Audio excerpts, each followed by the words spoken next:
জুলাই আন্দোলনের সময় কি ঘটেছিল তার ভয়ঙ্কর চিত্র সামনে এনেছে আল জাজিরা। গোপন রেকর্ডিং, ভেতরের গোপন নথিয়ার, প্রত্যক্ষদর্শী সাক্ষ্য সব মিলিয়ে তাদের প্রামাণ্যচিত্র।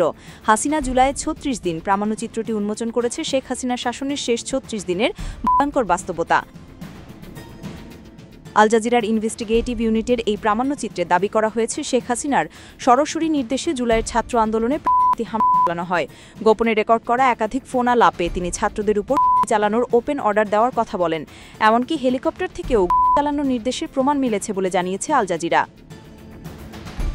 ৩ সপ্তাহব্যাপী আন্দোলনে ১৫০০ প্রাণী, ২৫,০০০-এর বেশি আহত এবং নিরাপত্তা বাহিনী ৩০ লাখের বেশি রাউন্ড ছুড়েছে বলে দাবি করেছে প্রামাণ্যচিত্রটি। ১৮ জুলাই ২০২৪-এর একটি ফোনালাপে শেখ হাসিনা ঢাকার দক্ষিণের সাবেক মেয়র শেখ ফজলে নূর তাপসকে বলেন, আমার নির্দেশ তো আগেই দেওয়া হয়ে গেছে, এখন ওরা যেখানে পাবে সেখানেই করবে। আন্দোলনের মুখ হয়ে ওঠা ছাত্র আবু সাইদের মৃত্যুর পর ক্ষোভ ছড়িয়ে পড়েছিল দেশজুড়ে।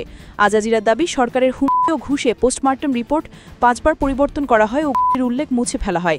পরে আতঙ্কে থাকা আবু সাইদের পরিবারকে রাষ্ট্রীয় টেলিভিশনে শেখ হাসিনার সঙ্গে সাক্ষাৎ করানো হয়েছিল।